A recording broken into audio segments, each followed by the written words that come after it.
Bienvenue sur Cambium, le podcast de l'agroforesterie.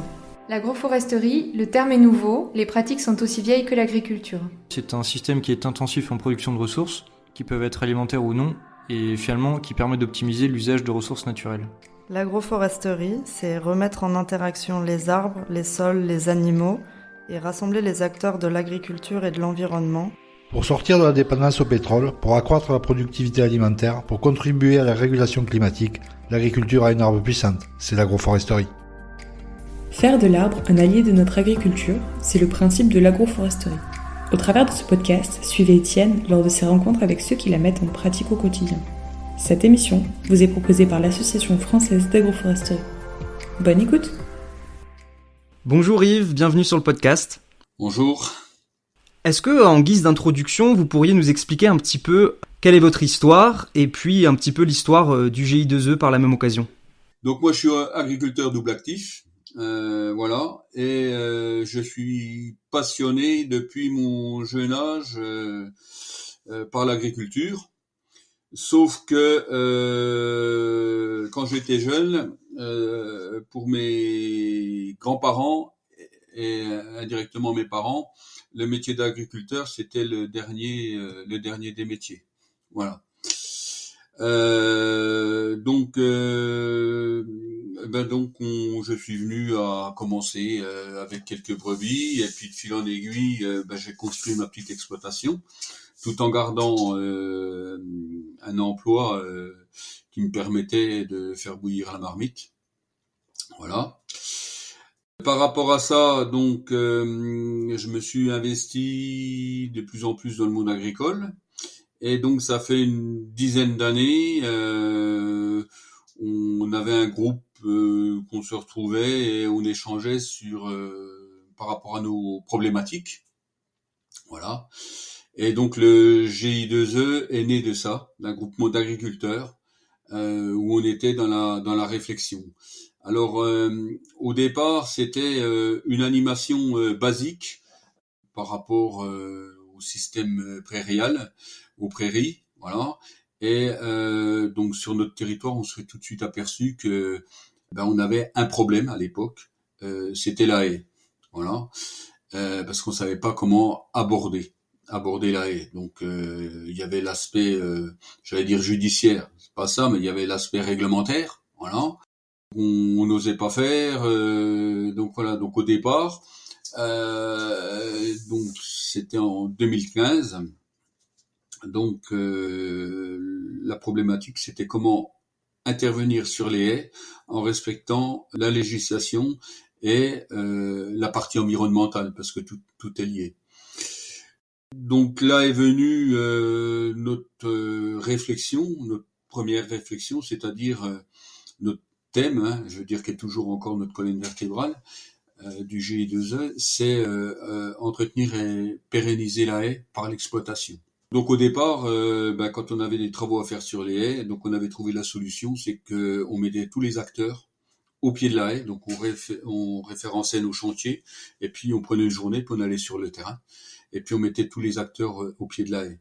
Donc quand je dis tous les acteurs, donc ça commençait par la partie environnementale, donc la LPO, le Conservatoire des espaces naturels, voilà.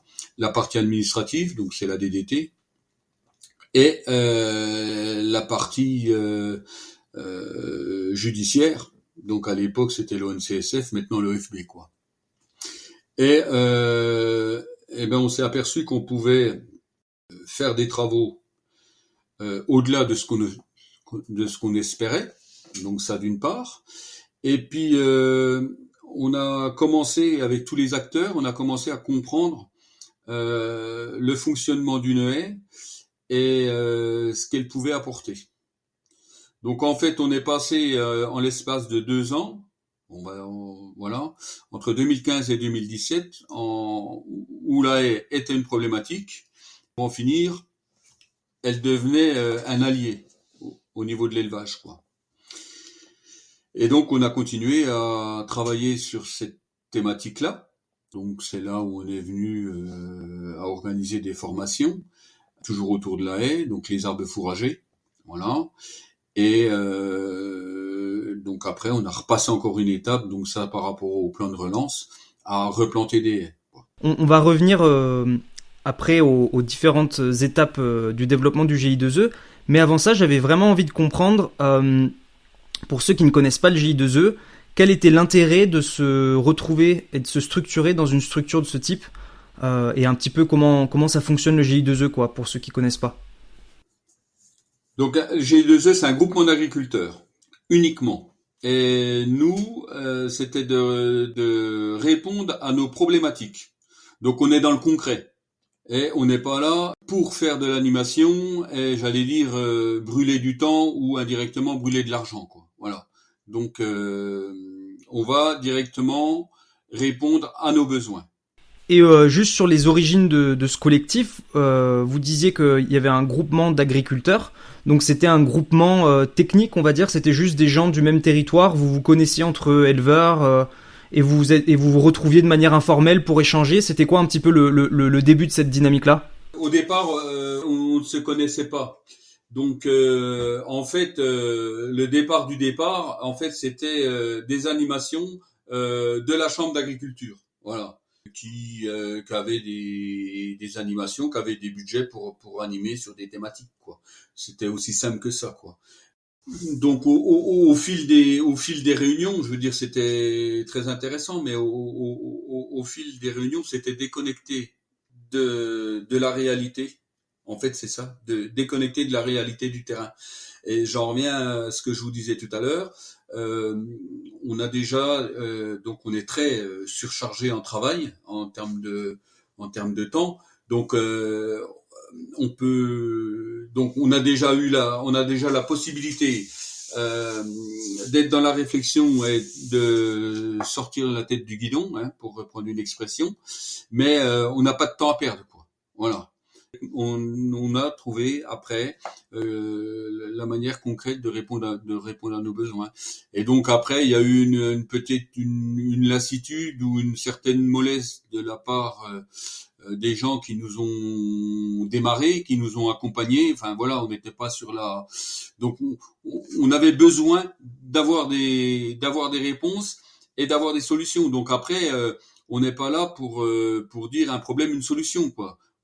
De comprendre les choses, quoi. On avait besoin de comprendre les choses. On ne cherchait pas une solution. On avait besoin d'avoir la réflexion pour arriver de notre problème à une solution. Donc après une solution, on fait un essai, on valide ou on valide pas, quoi. Je veux dire, ça marche ou ça marche pas, mais on y revient, quoi. Voilà. Et on avait un besoin d'avancer, et puis on s'est retrouvé avec des gens de divers horizons, quoi. Et puis voilà, quoi. Ça a germé comme ça, et puis le cercle s'est agrandi. Je dirais, au départ, on repose sur le premier cercle, c'est 5 ou 10 personnes, quoi. Voilà, c'est 5 personnes le premier cercle. Puis après, ça s'est agrandi, quoi. Donc il y a des gens qui sont venus vers nous après par la suite par intérêt, voilà. D'autres par curiosité. Mais donc du coup, concrètement, quelles sont les activités principales et comment elles ont un petit peu évolué pour arriver jusqu'à ici ? Alors l'activité principale, donc c'est tout ce qui tourne notre colonne vertébrale, c'est la haie, d'accord ? Et on décline, voilà. Donc c'est comment entretenir une haie. Après, avec les produits, avec la masse récupérée, qu'est-ce qu'on en fait ? Voilà. Donc après, on est passé aux haies fourragères, donc on revient sur l'élevage, on est replacé dans la plantation de haies, voilà. Donc ça, on continue là-dessus. Ensuite, deuxième activité, donc c'est le PAEC. Le PAEC, plan d'accompagnement, environnemental et climatique. Donc c'est les mesures agro-environnementales du deuxième pilier. Donc là, on est reparti pour 2023 pour aller jusqu'en 2027. Donc 5 ans. Donc là, on a un budget donc à répartir sur nos exploitations et sur notre territoire à travers 4 groupes de mesures. Voilà. Mesures système herbagère. Donc ça, c'est pour défendre tous les élevages laitiers qui sont en production lait, qui travaillent avec de l'herbe. Des mesures unitaires. retard de fauche, protection des espèces, c'est ce groupe-là. Donc ça, c'est tout ce qui est en zone humide. Mesures unitaires, ouverture de milieu. Donc ça, c'est tout ce qu'on a sur les pelouses sèches Natura 2000. Voilà. Et puis mesure IEAE. Donc en gros, c'est l'entretien des éléments. Donc les éléments, entretien de la haie, entretien des arbres isolés, entretien des mares, entretien des forêts, des fossés, pardon. Donc tout ça, c'est des mesures unitaires. Voilà. Donc ça, c'est un énorme travail puisque bon, il y a des diagnostics d'entrée, des diagnostics de sortie, et chaque mesure, il y a un plan de gestion. Voilà. Et donc là, maintenant, on est parti dans une phase où on travaille sur la vie du sol. Donc la vie du sol, donc c'est de quantifier les choses, tout simplement parce que on paille pour la plupart du groupe, on paille avec des plaquettes forestières. Donc voilà, donc c'est ce qu'on voit dans les vidéos, donc on va les remettre au sol, comment ça se comporte, quoi. Donc il se trouve que là on a commencé une formation. On a commencé là récemment, la semaine dernière, une formation avec Vers de Terre Production et Conrad Schreiber. Voilà, quoi, je veux dire, il y a pas photo, quoi. Donc là, on va travailler. On est parti sur un travail de plusieurs années. On peut pas tout faire en une seule fois, quoi. Donc on va laver du sol, les assolements, bien comprendre le fonctionnement du sol, quoi. Et donc, donc ça, c'était acquis pour beaucoup. Ça remet quand même en cause beaucoup de choses qui ont été enseignées au niveau agronomique. Donc après, moi qui suis pas de formation agricole et voilà, qui suis venu par l'extérieur, je comprends les choses, mais je veux dire, pour certaines personnes, voilà, c'est presque un changement de religion quand même. Hein. Ouais. Mais du coup, on reviendra un petit peu au côté plaquette par la suite. Mais je voulais qu'on comprenne bien. Donc du coup, on a bien compris que le cœur, c'était la haie. Mais aujourd'hui, alors, ça ressemble à quoi ? Comment vous avez réussi à développer une manière que la haie devienne votre allié au lieu que ce soit une contrainte ? Et donc du coup, concrètement, quels sont les travaux d'entretien aujourd'hui et comment ça s'organise pour les membres du GI2E ? La haie, c'est un atout pour nos territoires parce que il y a une partie de notre territoire quand on commence à être sur les pelouses sèches, sur les plateaux calcaires ou quand on va sur les zones de montagne, donc on est extrêmement boisé. Donc après c'est déjà dans un premier temps des constatations. Enfin voilà, vous lâchez des animaux au printemps, la première chose qu'elles vont faire, par exemple les brebis, elles vont aller manger les bourgeons, manger les feuilles, quoi. Je veux dire, même si vous avez de la belle herbe, voilà. Donc c'est forcément qu'il y a quelque chose. Dans les parcs au mois de juillet, c'est extrêmement sec, hein, c'est quasiment à la terre, hein, c'est brûlé maintenant. Les brebis sont bien, vous amenez du foin, elles en mangent pas, puis elles dépérissent pas. Donc voilà, même pour des genisses. Donc forcément, ça veut dire qu'il y a quelque chose. Elles trouvent à manger quelque part ailleurs. Elles se nourrissent autrement. Donc ça, voilà, c'est ça. Après, quand il fait, maintenant, c'est pas rare d'avoir des températures qui dépassent les 35 degrés. Vous allez vous mettre dans un bosquet ou dans une haie, il fait tout de suite 7-8 degrés de moins, quoi. Hein. Donc, ma foi, c'est le bien-être, quoi. Donc, forcément, ça apporte quelque chose. Donc, c'est tout ça qui, je dirais, des constatations qu'il faut quand même pouvoir mettre en équation, quoi. Je veux dire, il va bien falloir qu'on explique. Donc, et donc, nous, on le constate. Donc, maintenant, on le fait expliquer. Voilà. Donc, c'est à chaque fois qu'on trouve des intervenants. Et il y a du monde qui travaille sur la haie, des choses comme ça, donc ça permet aussi de croiser les choses, quoi. Hein. Et après, je voulais dire aussi au niveau très concret des travaux saison après saison. Aujourd'hui, le GU2E, qu'est-ce qu'il va faire? Il travaille avec une CUMA, c'est-à-dire il va organiser aussi une partie des travaux d'entretien. C'est le but de la dernière de nos vidéos. Je vous ai dit au départ, c'est qu'on répertorie nos champs. Enfin, chaque agriculteur annonce les travaux qu'il veut faire sur ses haies. Ensuite, on va sur le terrain, on regarde ce qu'il est possible de faire, comment faut le faire, quels moyens, tronçonneuse, lamier, on parle pas de l'épareuse parce que c'est pas top. Donc tronçonneuse, lamier ou vraiment pelle avec sécateur, quoi. Voilà. Donc là, on est vraiment sur notre thème, entretenir la haie et la pérenniser par l'exploitation. Donc de toute façon, un arbre, quand il est mûr, il faut le couper. Je veux dire, faut peut-être en laisser un de temps en temps parce que vous avez, ma foi, tous les auxiliaires qui vont aller dedans. Mais je veux dire, quand il arrive à maturité, donc il faut le couper de façon à ce qu'il y ait un jeune qui repousse, quoi. Voilà, c'est aussi simple que ça. Ça vit une haie, c'est du vivant. Donc ça a besoin d'être entretenu et ça a besoin d'être régénéré. Donc on répertorie nos chantiers, on va voir, on regarde ce qu'on peut faire dessus. Donc après on fait intervenir,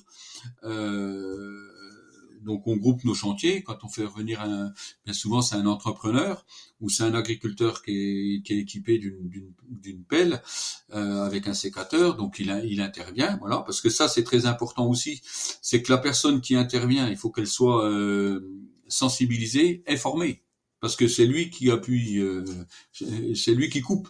Donc une fois que c'est coupé, c'est foutu, quoi. Donc ça c'est aussi important. Donc ça dans un premier temps. Donc après, je dirais l'exploitation, ça va mettre en tas le bois. Donc il y a du bois qui peut servir pour du chauffage et puis d'autres c'est pour broyer. Donc maintenant là, quand on a commencé nous il y a en 2015, donc on avait un entrepreneur qui faisait les travaux et qui récupérait le bois et qui nous payait le bois 5 € de la tonne. Donc nous, ça nous coûtait rien. Donc voilà, donc ça c'est en 2015. Après, il y a eu une période où les cours du pétrole ayant chuté, ceci, cela, donc ça marchait plus, quoi. C'est là qu'on a pris le relais, nous, de façon à utiliser nos tas. Je veux dire, on va quand même pas couper du bois pour le laisser pourrir. Donc c'est là qu'on a récupéré nos tas pour en faire du paillage. Donc ça, c'est venu chez nous parce qu'on a rencontré, donc on en parlait comme ça, oui, le paillage avec des plaquettes, machin, ok, on en parlait, mais voilà, on n'était encore pas au fait de ça, quoi.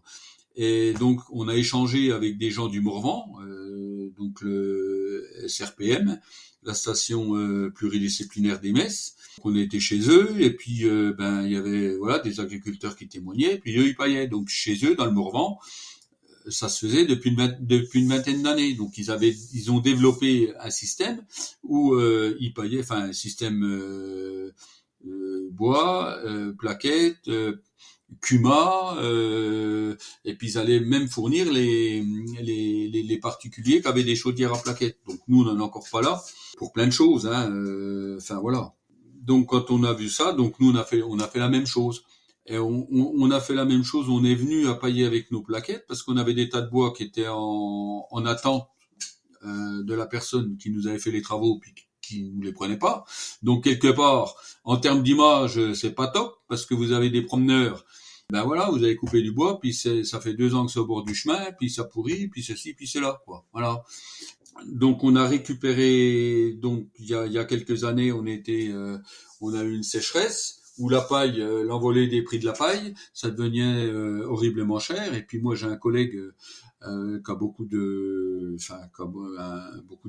Il me dit écoute, moi la paille, je vais la garder pour mes animaux pour leur donner à manger.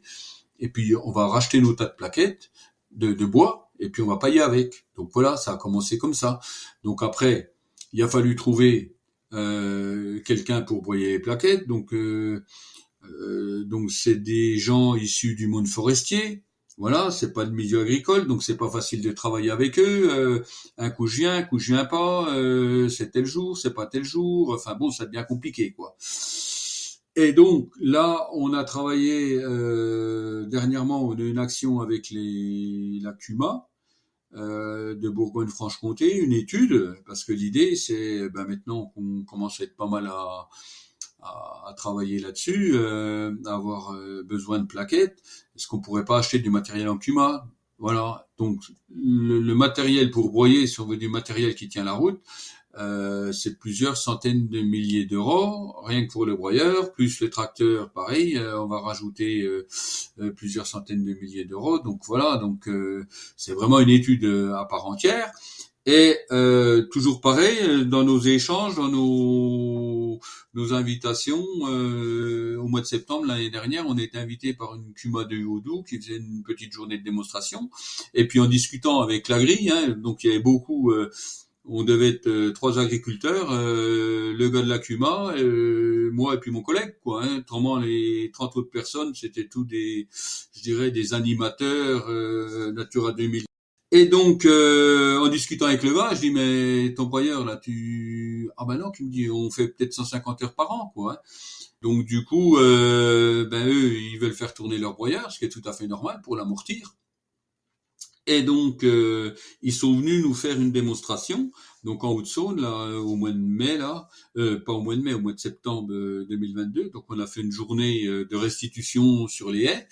Et donc là, c'était basé sur la Cuma. Donc ça, c'est la dernière vidéo normalement qui doit être en ligne sur notre site, où ils sont descendus depuis Pontarlier, donc limite la Suisse, pour venir à Melun, donc Melun Haute-Saône quand même, limite Haute-Marne.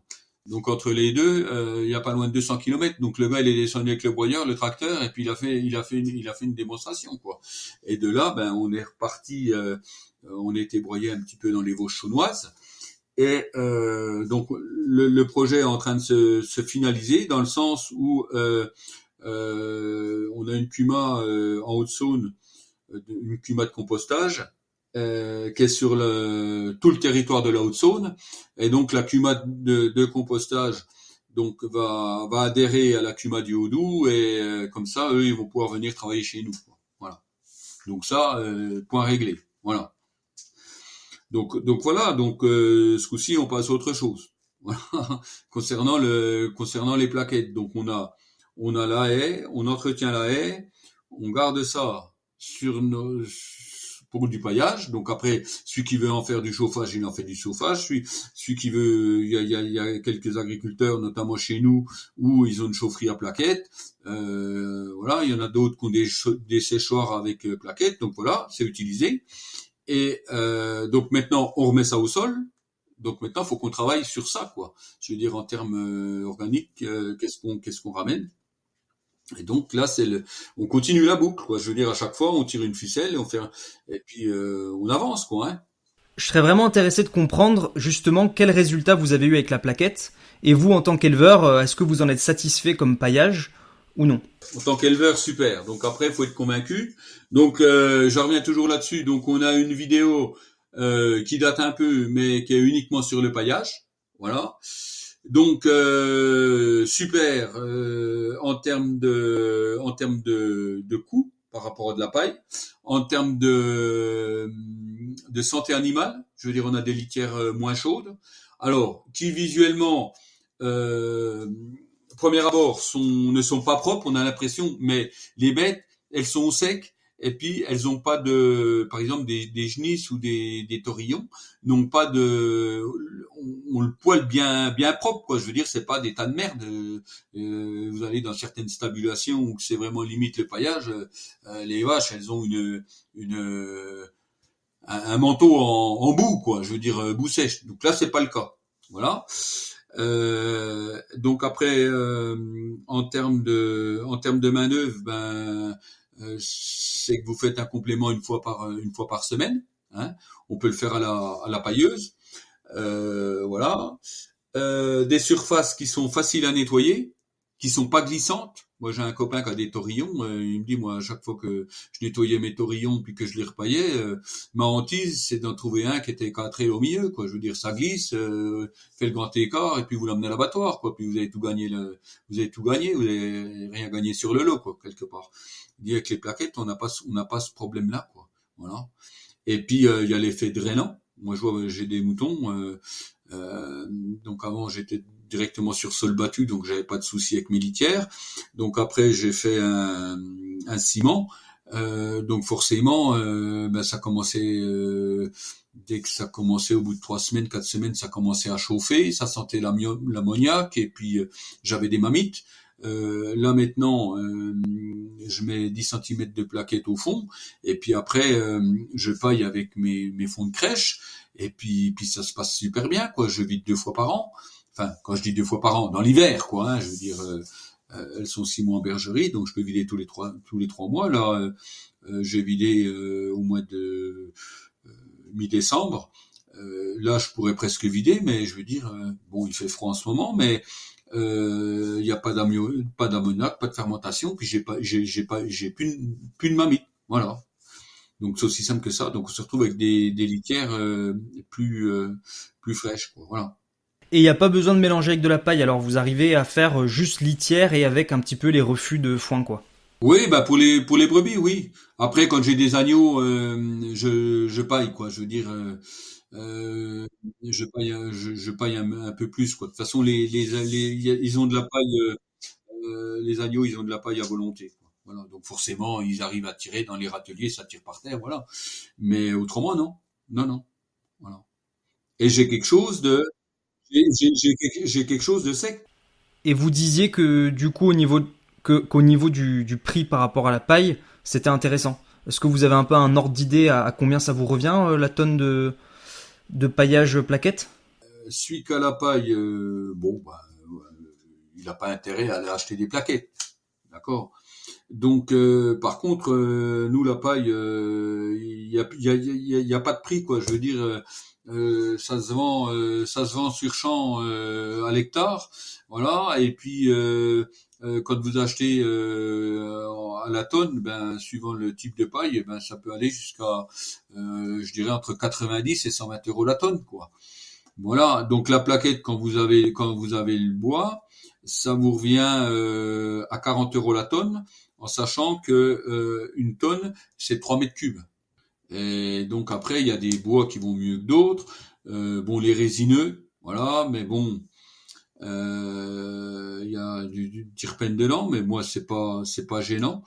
Et donc les bois blancs. Donc les bois blancs, c'est l'aulne, enfin ce qu'on appelle les trembles, l'aulne, les vernes, quoi. C'est cette famille de bois. Ça pousse le long des petits ruisseaux, donc c'est extrêmement poussant, mais donc en termes de volume et du fait de la fibre, c'est pas des bois qui sont durs, donc ça fait éponge quoi. Et au niveau des résineux, ensuite, puisque vous êtes en train de travailler sur la restitution au sol, est-ce que ça peut poser un problème en termes d'acidification par rapport au compost que vous créez ou pas du tout? Non, donc là on a été rassuré là-dessus, donc maintenant, comme je vous ai dit tout à l'heure, on est en train de travailler sur les sols, là on commence un cycle, on va travailler sur plusieurs années, donc forcément à un moment ou à un autre, il va y avoir des analyses de terre de fait, tout ça, donc mais non, super engrais, voilà. Et au niveau de la taille des plaquettes, qu'est-ce qu'il faut, enfin, c'est quoi la taille qui sort pour que ça corresponde bien en paillage? La plaquette de 40, faut pas trop gros, puis pas trop fin, Ok. voilà. Donc forcément, quand on dit de la plaquette de 40, il y a du petit, vous allez passer des branches ou des choses comme ça va sortir petit. Mais pas de souci.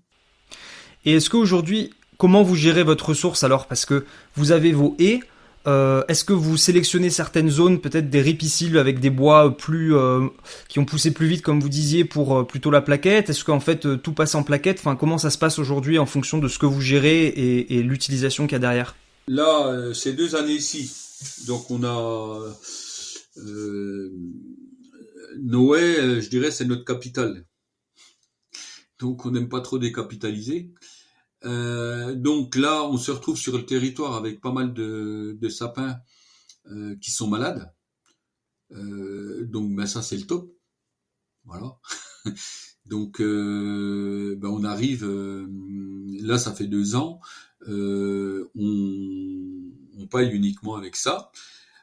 Ensuite, vous avez les scieries, qui ont des redosses. Là, ça fait 2 ans. On a une scierie. Donc là, voilà, c'est C'est ponctuel, mais ça nous a tenu pendant 2 ans. Une scierie qu'arrête et puis qui libère son chantier, donc qui se retrouve avec des tas de vieilles, de la planche, hein, carrément, mais qui sont invendables. En passant dans le broyeur, c'est super, on a un produit qui est sec, bien. Donc après, on a tout, quoi, je veux dire. Donc voilà, donc après c'est l'opportunité, quoi. Donc après, nous sur les plateaux, on se retrouve avec du bois, du charme, de l'érable, des bois qui sont très peu poussants et très très peu denses, quoi. Donc ces bois-là, ça va pas pour le paillage. Et ça n'absorbe pas. Voilà. Donc on va plutôt chercher du bois. Donc c'est un échange entre agriculteurs. Je veux dire, quand c'est comme ça, on se groupe, quoi. On est sur un tas, on se groupe. Bon, moi, ça fait 2 ans qu'on se sert à la scierie, voilà. Donc l'année dernière, c'était aussi un agriculteur qui avait un gros tas de résineux. Bon, on était tapé chez lui. Cette année, c'est moi qui ai récupéré des résineux. Quand le broyeur va venir, tout le monde va venir avec ses bennes chez nous, et puis on va y aller comme ça, quoi. Voilà. Donc c'est un échange entre nous. Comment vous arrivez à valoriser du coup les charmes et plutôt les érables? Du coup, il y a un moyen d'en faire quelque chose d'intéressant pour vous? Les charmes et les érables, c'est du bois de chauffage, quoi. Hein. Je veux dire, après, voilà, c'est réservé pour le chauffage. Et puis là, maintenant, il y a une demande, il y a un marché éventuellement pour des chaufferies collectives, quoi. Hein. Parce que bon, ma foi, voilà, c'est dans le cycle énergétique, quoi. Je voulais juste, avant qu'on passe à plutôt peut-être la plantation et d'autres aspects, juste pour finir sur l'aspect paillage, comment ça se passe le compostage par la suite? Parce qu'on imagine que le compostage de plaquettes pourrait être plus long que de la paille. Est-ce qu'il y a besoin d'un compostage spécifique, de le retourner davantage? Donc ça, c'est des idées. C'est des idées. Donc nous, on a un agriculteur. Donc quand j'ai commencé à y en parler, qui faisait du paillage, donc lui, il se trouvait qu'il avait des poulaillers et qu'il avait une chaufferie à plaquettes. Donc quand j'ai dit ça, qu'est-ce qu'il a fait? Il a été chercher, quand il a vidé son poulailler, il était maître de godet il a rempli le poulailler de plaquettes et puis il a fait son essai comme ça. Et donc au printemps, qu'est-ce qu'il a fait? Il a mis ça sur ses blés. Voilà. Donc ça c'est bien dépendu, sauf que 2 jours après il y a plus, il va sur son champ, un champ de plaquettes. Donc les plaquettes ont été lavées.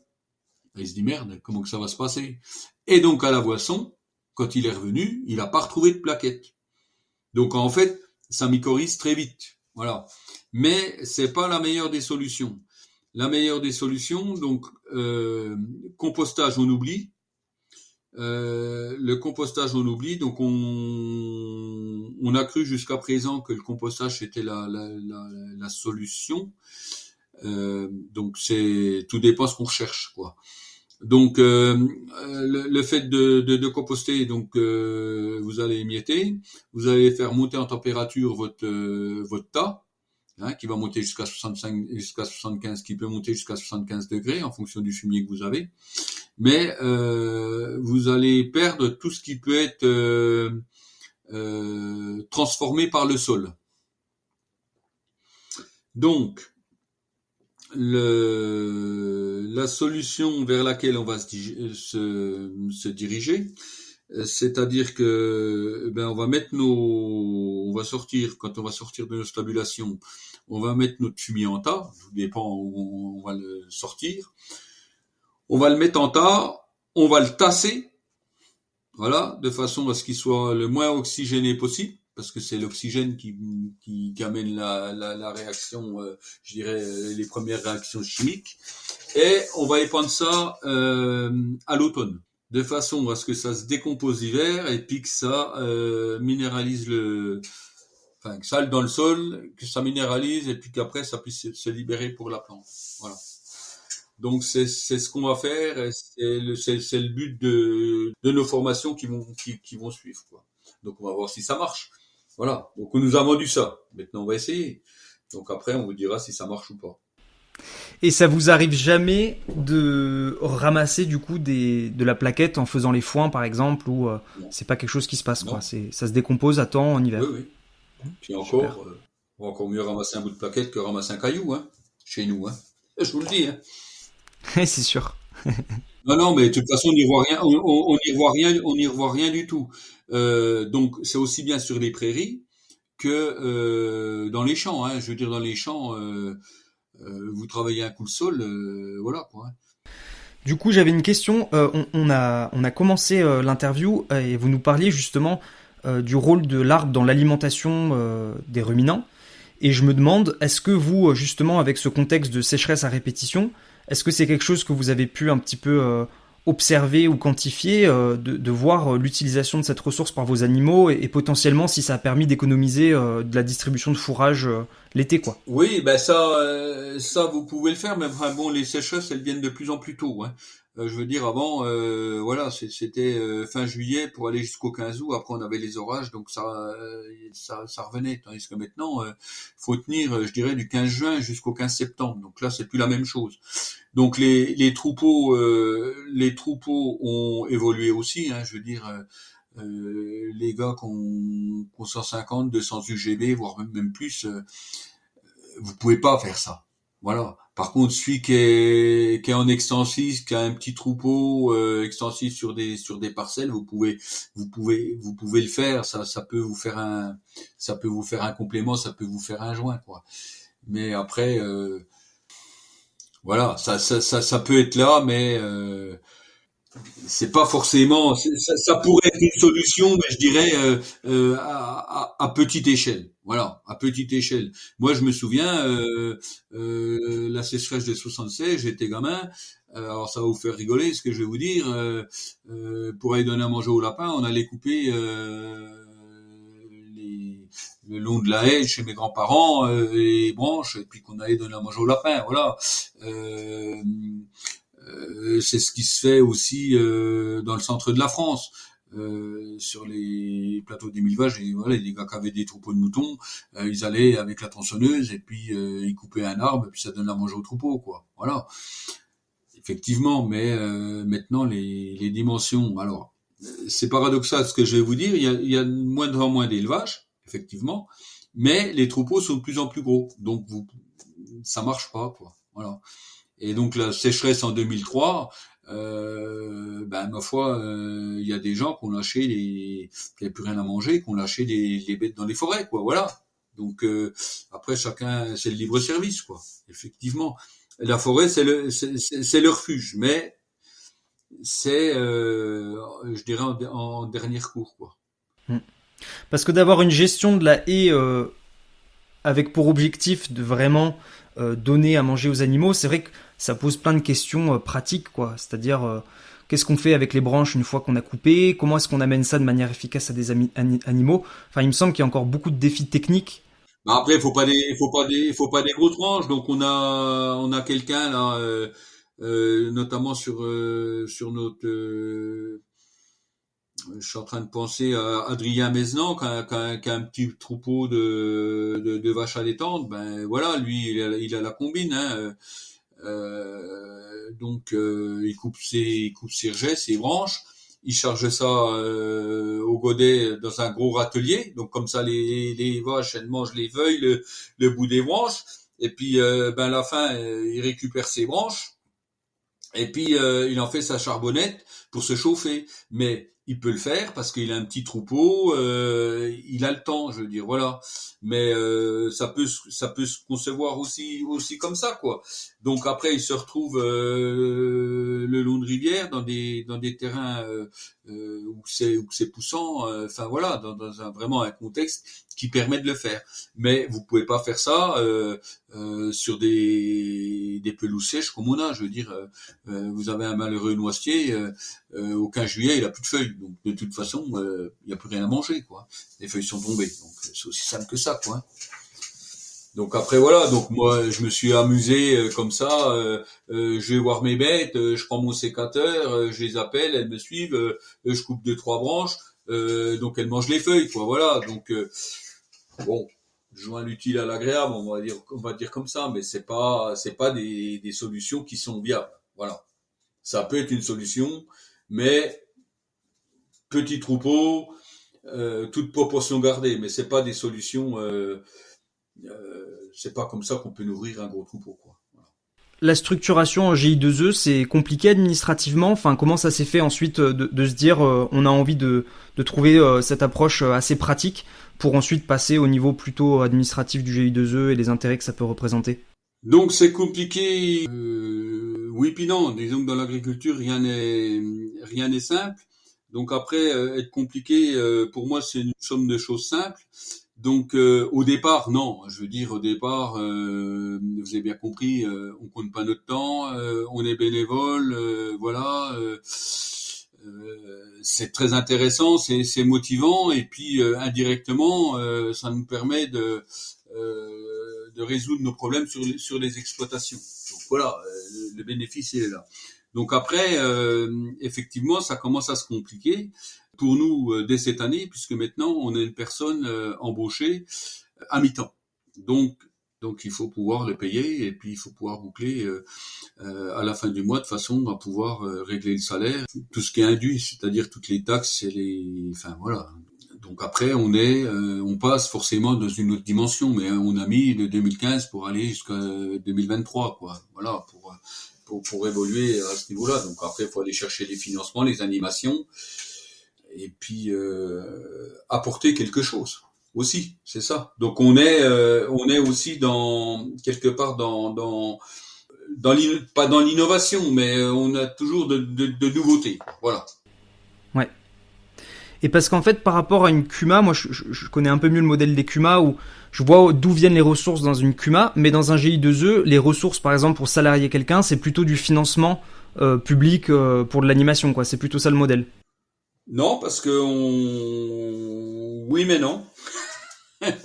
Oui, mais non, parce que chaque agriculteur paye une cotisation pour adhérer au GI2E. Donc la cotisation, elle est pas énorme. Hein. C'est 1 euro par hectare par an de la SAU par exploitation. Voilà. Donc après, on a quelques financements par rapport à des animations au niveau de la DRAF, essentiellement de la région et puis des fonds européens, les fameux FEDER, quoi, pour des actions bien précises, quoi. Voilà. Et puis nous, on a une façon de communiquer, c'est-à-dire que on va pas faire du réchauffé. C'est pas notre but. Donc notre façon de communiquer, c'est de faire partager notre expérience. C'est pour ça que donc on fait systématiquement à chaque fois qu'on a quelque chose de marquant, on fait des vidéos. Et donc vous retrouvez sur nos vidéos, vous les reprenez dans l'ordre, vous voyez l'évolution du GI2E, quoi. Voilà. Et donc là on continue, quoi. Et maintenant, on est passé à une autre étape. Donc là, ce coup-ci depuis cette année, mais déjà un peu auparavant. C'est-à-dire que on va chercher des MAEC, mesures agro-environnementales et climatiques. Et donc, on est reconnu par rapport à la DRAF opérateur, quoi. Et donc quelque part, c'est une fierté pour nous parce qu'on est les seuls agriculteurs au niveau de la grande région. Quand je dis la grande région, c'est Bourgogne-Franche-Comté. On est les seuls agriculteurs à avoir déposé un PAEC. Voilà. Et donc on sort un peu du cadre et des sentiers battus, associations et ceci et cela, machin. Voilà. Donc on a le mérite d'essayer de se faire vivre, quoi. Alors c'est pas toujours facile. Forcément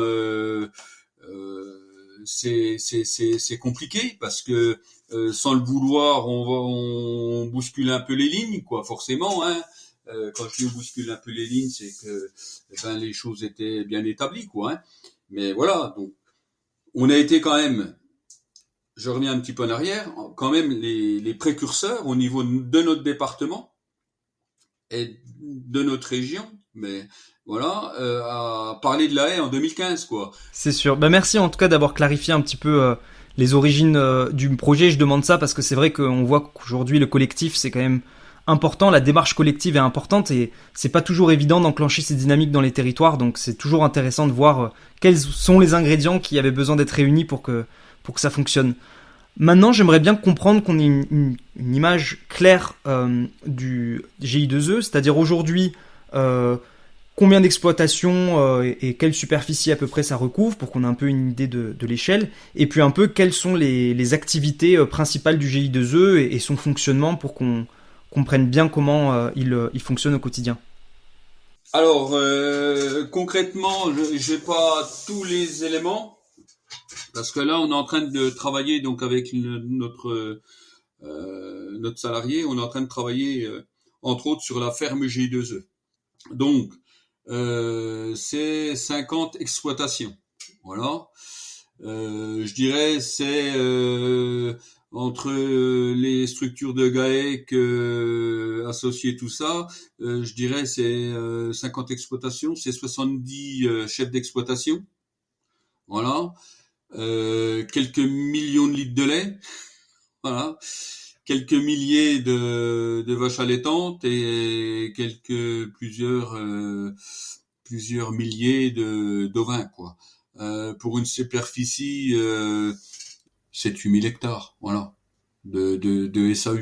Mais j'aurai des éléments plus différents, enfin plus précis d'ici 2 mois, quoi. Voilà. Donc voilà en gros, quoi. Donc après le GI2E, il est actif sur 90 communes au niveau de la Haute-Saône. Donc 90 communes, ça représente un quart du territoire de la Haute-Saône, quoi. Et donc du coup aussi, pour avoir une idée de votre territoire, donc vous êtes un territoire principalement d'élevage. Enfin, est-ce que vous pouvez nous décrire un petit peu votre territoire comme ça, juste pour qu'on comprenne un petit peu le contexte pédoclimatique dans lequel vous évoluez?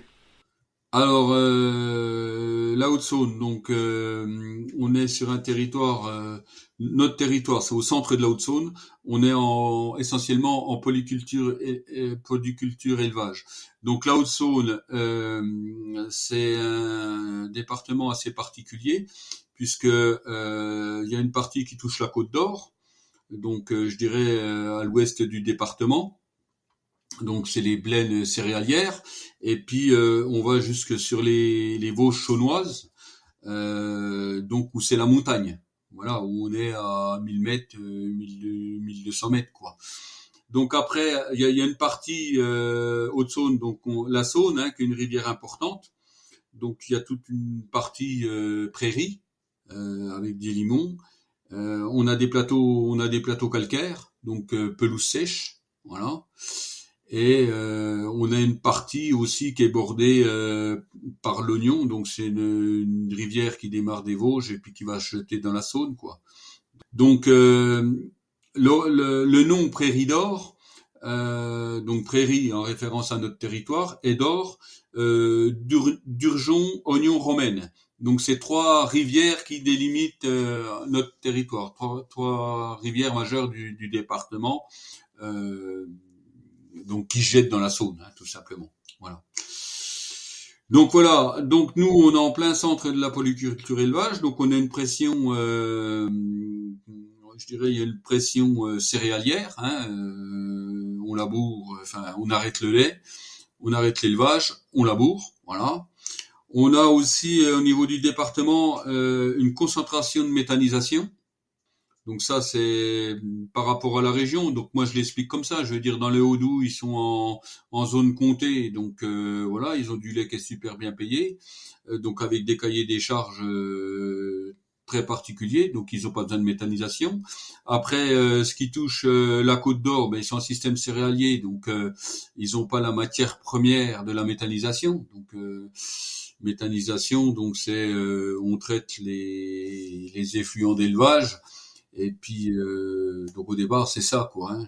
Et puis après on l'agrémente avec un petit peu de sous-produit, sauf que le sous-produit, et c'est là où le blât baisse, c'est que le sous-produit, ben bien souvent ça vient de cultures qui pourraient être destinées pour les animaux. Je pense au maïs notamment. Ben voilà, c'est plus rentable de le mettre dans un méthaniseur que de le mettre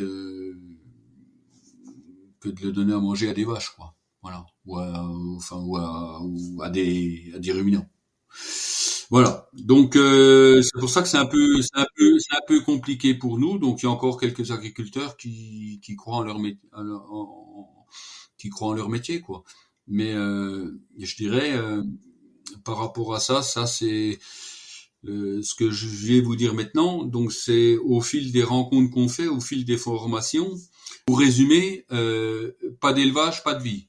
Voilà. Du coup, il y avait une dernière thématique que je voulais qu'on aborde ensemble, c'est de se dire, vous avez clairement un capital que vous gérez, la haie, mais vous avez aussi eu le besoin de se dire, on va planter des haies en plus. Donc déjà, qu'est-ce que c'est, enfin pourquoi cette démarche de rajouter de la haie, et un peu aussi comprendre comment ça s'est décliné entre formation, plantation et le rôle du GI2E dans tout ça. Ben, comment ça s'est décliné? Je veux dire, c'est dans la suite de notre démarche, quoi. Voilà, je veux dire, on avait parlé des fourragères, voilà. Donc maintenant, on passait à autre chose concernant la haie. Donc ça s'est trouvé avec le plan de relance pour les haies. Et ben, ça c'est toujours pareil. Quand on a fait la formation sur les fourragères, on est arrivé à un constat aussi simple que ça. Donc ça, vous retrouvez sur nos vidéos, c'est toujours pareil. Un jeune agriculteur qui nous dit, ben moi, dès qu'il fait chaud, donc lui, il a un pâturage tournant dynamique derrière son bâtiment, l'allée qui va bien bétonner, des parcelles, les vaches, un gros troupeau, les vaches passent pas plus d'une journée par jour sur chaque parcelle, enfin bon, bien découpé, bien organisé. Moi, il dit, moi, dès qu'il fait chaud, les vaches, elles rentrent dans le bâtiment. Je veux qu'elles restent dehors. Voilà, mais il n'y a pas d'ombre. Donc elles sont mieux dans le bâtiment que dehors. C'est quand même pas normal, ça. Déjà dans un premier temps. Donc voilà, donc il a replanté, donc lui c'est des arbres fruitiers qu'il a replanté, plus des haies. Voilà, donc la réflexion elle est venue comme ça. Il y a un autre agriculteur, c'est pareil, je veux dire, leur membrement, on a arraché des haies, des ceci, des cela, pour avoir un peu l'ombre, pour remodeler le paysage, parce qu'une haie, effectivement, elle apporte de l'ombre, mais elle peut être drainante, elle peut séparer, border un fossé, séparer un ruisseau, enfin voilà, donc elle a plein entre guillemets d'utilité. Donc voilà, la réflexion elle est venue comme ça, et puis chacun a construit son projet. Donc on a trouvé quelqu'un, donc Antoine Marin là, notamment pour pas le citer, qu'on retrouve sur les vidéos. Qui voilà, lui c'est son truc, ça fait 10 ans, il accompagne des collectivités, des agriculteurs pour replanter des haies, quoi. Voilà. Donc vous allez sur Clermont-Ferrand, donc dans la plaine de la Limagne, là, vous avez des terrains qui sont en légère pente. Ma foi, c'est labouré à l'extrême, hein, c'est les terrains les plus productifs de France. Seulement, à chaque fois qu'il y a un orage, vous avez la terre qui est sur la route, quoi. Hein. Donc c'est pas le but de la manœuvre, quoi. Hein. Et voilà, donc la haie, elle peut aider aussi à ça. En plus de toute la partie environnementale, quoi. Pour vous, enfin, quelles sont un peu les prochaines étapes du GI2E et aussi un petit peu les défis auxquels vous faites face, quoi, ou enfin un peu se projeter dans l'avant, quoi. Les prochains défis du GI2E, donc c'est déjà d'asseoir et de valider notre embauche, voilà. Donc voilà, donc ça va nous permettre de nous stabiliser. Ça va, en tant qu'agri, ça va nous libérer du temps pour aller, explorer d'autres choses, quoi. Voilà. Je dirais le risque, que ça serait vraiment d'aller à la facilité, en fait, de s'endormir. Il faut toujours qu'on ait de nouvelles idées de façon à ce qu'on soit dans la dynamique du groupe, quoi. Et donc pour ça, donc s'il y a bien, il y a des jeunes qui nous rejoignent, ils y viennent déjà dans un premier temps par intérêt, mais ils n'ont pas encore compris tout ce que un GI2E, un travail collectif peut amener. Voilà. Et ça, nous on s'en a aperçu parce que dans le premier noyau, on a tous plus de 50 ans, donc on a toujours été tout seul par rapport à nos problèmes. Et on a quand même la force d'un groupe. Et puis dans 3 têtes, il y en a forcément plus que dans une. Voilà.